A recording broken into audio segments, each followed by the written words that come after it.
नमस्कार। कभी कभी लगता है ना कि दुर्गा सप्तशती जैसी इतनी शक्तिशाली साधना, इतनी पुरानी साधना, इसको अपने जीवन में अपनाना कितना मुश्किल होगा। लेकिन आज हम इसी बात को समझेंगे और भक्ति और ऊर्जा से भरी एक अद्भुत यात्रा पर चलेंगे। एक ऐसे रास्ते से जो बहुत ही सरल और सहज है। अक्सर ज्यादातर लोगों को यही लगता है कि दुर्गा सप्तशती का पाठ बहुत कठिन है, नियमों से बंधा हुआ है। मन में एक डर सा बैठ जाता है कि भाई कहीं हमसे कोई गलती ना हो जाए। ये एक बहुत ही आम भावना है। लेकिन घबराने की बिल्कुल जरूरत नहीं है। आज हम इस सोच को पूरी तरह से बदलने वाले हैं। हम एक ऐसा सीधा और सरल रास्ता जानेंगे जिससे कोई भी, चाहे वो कितना भी व्यस्त क्यों ना हो, इस दिव्य शक्ति से बड़ी आसानी से जुड़ सकता है। तो चलिए इस सरल मार्ग पर अपना पहला कदम रखते हैं। सबसे पहले ये जानना जरूरी है कि ये यात्रा उतनी मुश्किल बिल्कुल नहीं है जितनी दिखती है। सच तो ये है कि इसकी शुरुआत के लिए सिर्फ 3 चीजों की जरूरत है। स्वामी जी कहते हैं कि असली मंत्र या विधि तो हमारे भीतर ही छिपी हुई है। अगर मन में अटूट श्रद्धा है, ईश्वर के प्रति एक सच्चा समर्पण है और इस रास्ते पर चलने का एक पक्का इरादा है, तो फिर कोई भी नियम आपको रोक नहीं सकता। असल में यही इस साधना की असली नींव है। तो सवाल ये है कि एक सच्ची और सही शुरुआत की कैसे जाए। चलिए अब उन प्रैक्टिकल स्टेप्स को देखते हैं जो इस आध्यात्मिक यात्रा को एक सही दिशा देंगे। देखिए, सबसे पहला और सबसे जरूरी कदम है सही ग्रंथ का चुनाव। और कमाल की बात यह है कि आज के डिजिटल युग में ये और भी आसान हो गया है। अगर उच्चारण में कोई कठिनाई हो रही है तो ऑडियो सुन लीजिए, और अगर खुद पाठ नहीं भी कर पा रहे हैं तो सिर्फ इसे अपने घर या दुकान में चला देने से ही वहां की ऊर्जा में एक अद्भुत, एक पॉजिटिव बदलाव महसूस होने लगता है। स्वामी जी एक बहुत ही जरूरी बात पर जोर देते हैं, ऑथेंटिसिटी यानी प्रामाणिकता। और जब बात प्रामाणिकता की आती है तो गीता प्रेस गोरखपुर का नाम सबसे पहले आता है। ये सिर्फ एक पब्लिकेशन नहीं बल्कि एक ऐसी संस्था है जो दशकों से बिना किसी मुनाफे के हमारी संस्कृति की सेवा कर रही है। इसलिए उनके ग्रंथ पर आंख बंद करके विश्वास किया जा सकता है। अब हम इस साधना के उस रहस्यमय हिस्से पर आते हैं जो इसका दिल है, इसका सार है।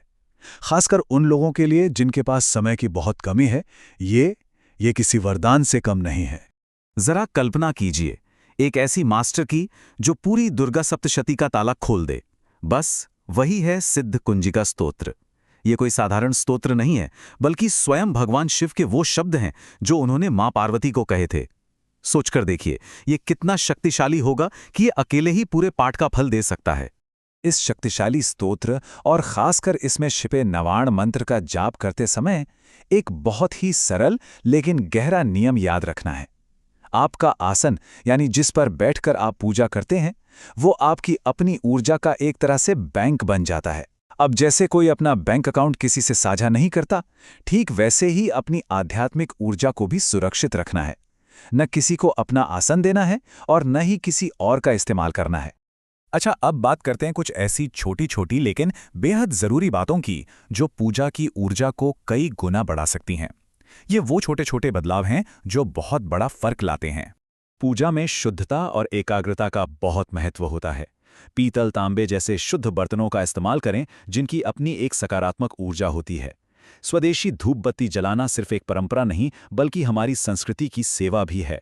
और सबसे जरूरी, अपने मोबाइल को दूर रखकर और पूजा के बीच में न उठकर अपना पूरा ध्यान ईश्वर पर केंद्रित करें।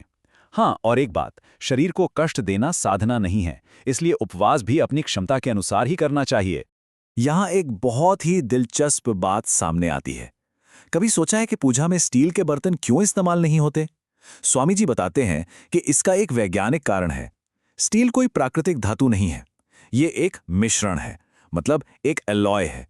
पूजा में हम शुद्ध प्राकृतिक धातुओं का उपयोग करते हैं क्योंकि उनका जो एनर्जी वाइब्रेशन होता है वो हमारी साधना के साथ बेहतर ढंग से मेल खाता है।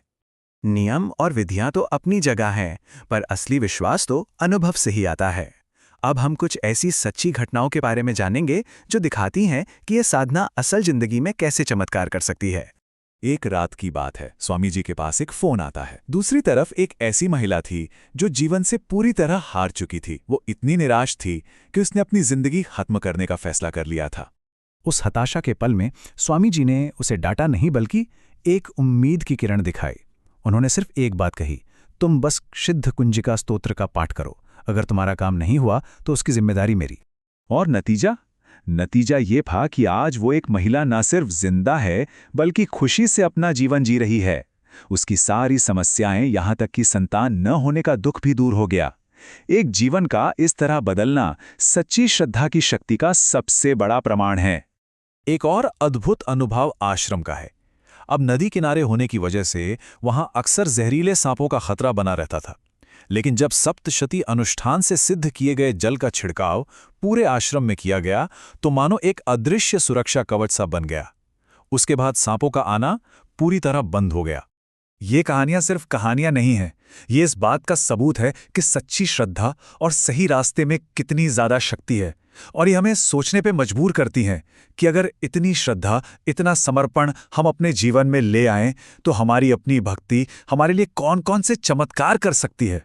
ये एक ऐसा सवाल है जिसका जवाब हम सबको अपने अंदर ही मिलेगा।